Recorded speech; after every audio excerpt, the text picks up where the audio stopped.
Israel పై Iran మళ్లీ attack, హైపర్సోనిక missiles తో దాడి.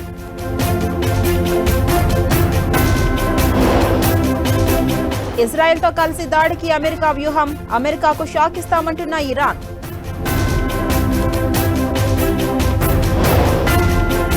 కాసేపట్లో బనకచెర్లపై Uttam PowerPoint presentation. BJP నుంచి హాజరు కానున్న డీకే అరుణ, రఘునందన్ రావు. ఢిల్లీ పర్యటనలో మంత్రి లోకేష్ బిజీ, కేంద్ర మంత్రులతో వరుస సమావేశాలు.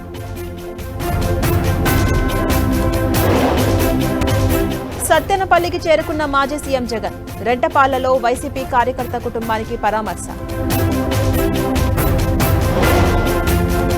నిందితుల విచారణ, సాక్షుల వాంగ్మూలం. ఫోన్ ట్యాపింగ్ కేసులో సిట్ విచారణ వేగవంతం.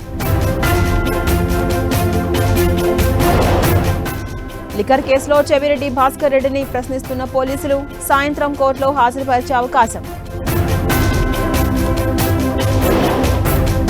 ఫ్లైట్ ప్రమాదంలో కొనసాగుతున్న డిఎన్ఏ టెస్టులు, 159 మృతదేహాలకు బంధువులకు అప్పగింత.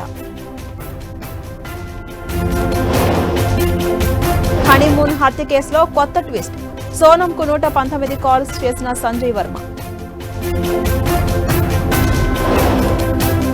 కొత్త ఫాస్టాగ్ పాలసీని తీసుకొచ్చిన కేంద్రం, ఇదో గేమ్ చేంజర్ అంటూ పవన్ కళ్యాణ్ ట్వీట్.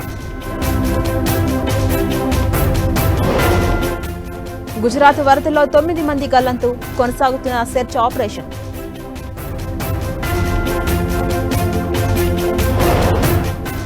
పాకిస్తాన్లో రైల్వే ట్రాక్ పై బాంబు పేలుడు, మరోసారి జాఫర్ ఎక్స్ప్రెస్ కు ప్రమాదం.